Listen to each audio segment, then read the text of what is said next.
As strange as it may seem, the title of this video is not clickbait. In fact, there's a very good chance, more than an even chance, that those of you watching this video, well, you don't own your money.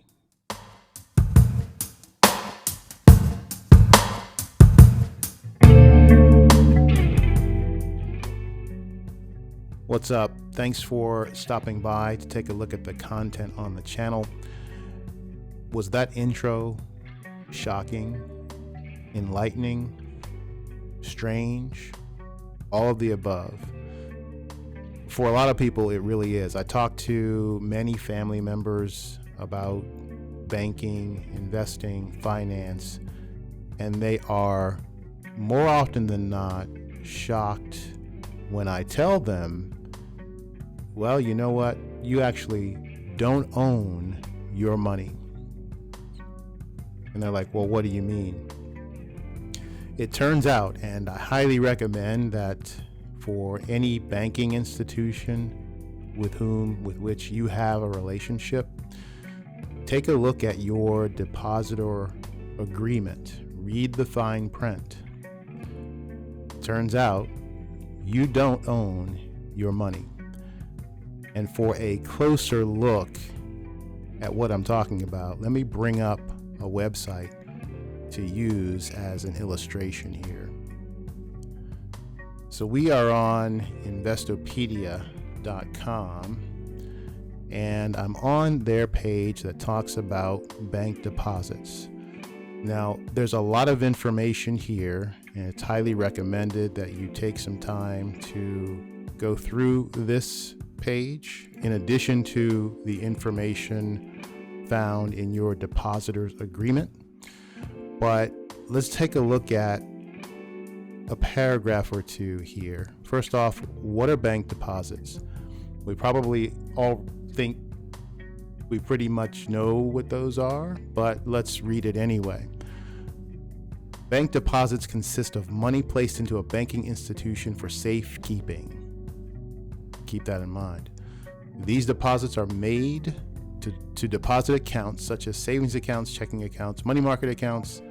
The account holder has the right to withdraw deposited funds set forth in the terms and conditions of the governing account agreement. So far, so good, right? Here is where it gets interesting. How bank deposits work.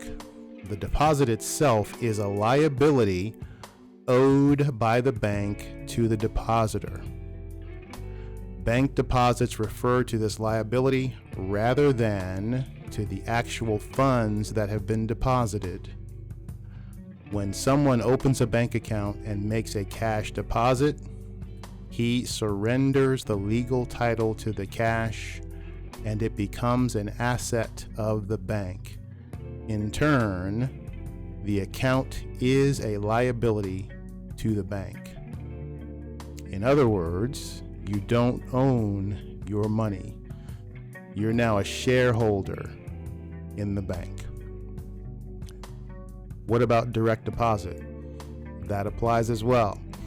That money direct deposited from your place of work into your banking institution of choice is the property of that bank. They have a liability to provide it to you when you go to withdraw it, but you don't own it. And if you spend a little bit of time investigating what happened in places like Venezuela, Zimbabwe, etc., you will learn just how poignant these points are. You will learn very clearly that those funds are indeed the property of the bank, right? So very interesting, very, very interesting. So now, if we take this a step further, right? What's the solution? Oh my gosh, Ron, you've told me about a problem. Well, what alternatives do I have? I'm glad you asked. It turns out that the blockchain and cryptocurrency are no longer just about Bitcoin, Ethereum, and those well-known tokens.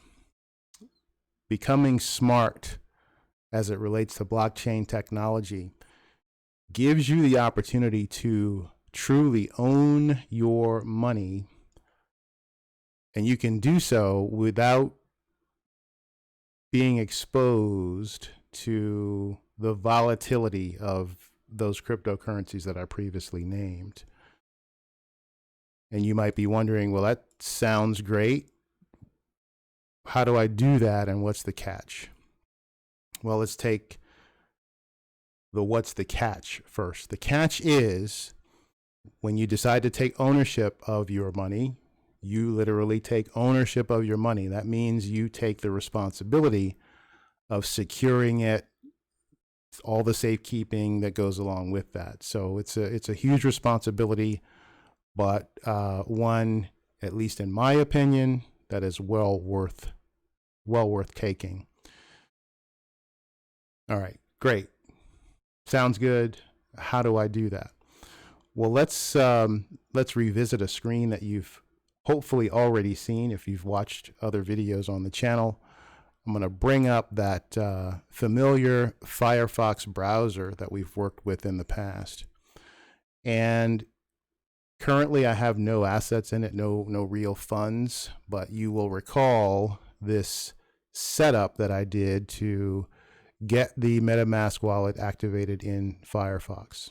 Now, I said to you just a few moments ago that you can take ownership of your money without being subject to the volatility usually associated with cryptocurrency.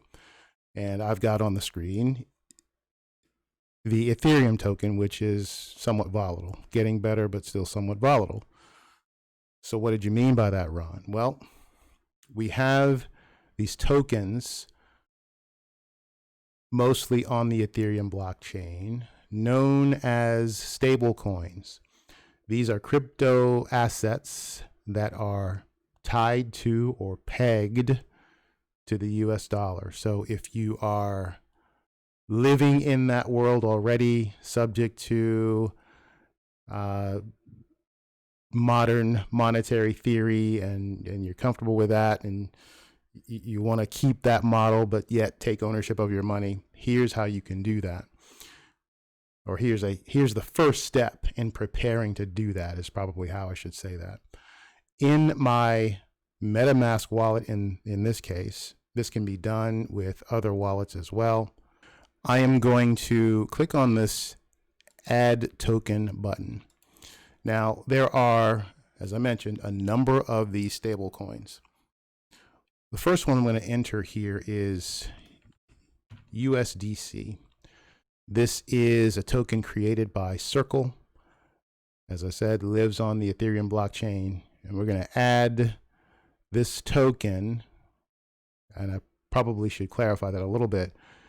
We haven't transferred any funds to the wallet, so we're not adding any value. We're just adding the ability to see the USDC token in this wallet should we choose to transfer them into this wallet. We're going to do the same for Gemini has a stable coin called GUSD, the Gemini dollar. We're going to add that one as well. We are also going to add a token called DAI, and this is a decentralized token, also pegged to the US dollar. And I'm also going to add TUSD. And we'll stop there. There are quite a bit more of these available, but we're gonna run with these. So I've got the USDC or USD coin, I've got the Gemini dollar, I've got DAI, and I've got True USD. I'm gonna say add tokens. Go back to my account. And you can see here, let's get this out of the way. All right, well, we'll just run with it. You can see that I've got a representation of those stable coins now sitting here in my MetaMask wallet. I don't have any value stored in the wallet just yet, but here's how I prepare to take ownership of my money. In the next video associated with this one, we are going to talk about tokenizing US dollars that you may have sitting in a bank account right now, tokenizing those US dollars and moving them onto the blockchain for full and complete control of those assets. We're at about 11 minutes in this video. I'm going to try not to run these much longer than this, so we're going to break here, come back to see me in the next one where we cover the action associated with tokenizing your fiat currency. Stay well, stay safe, and you'll see me in the next one.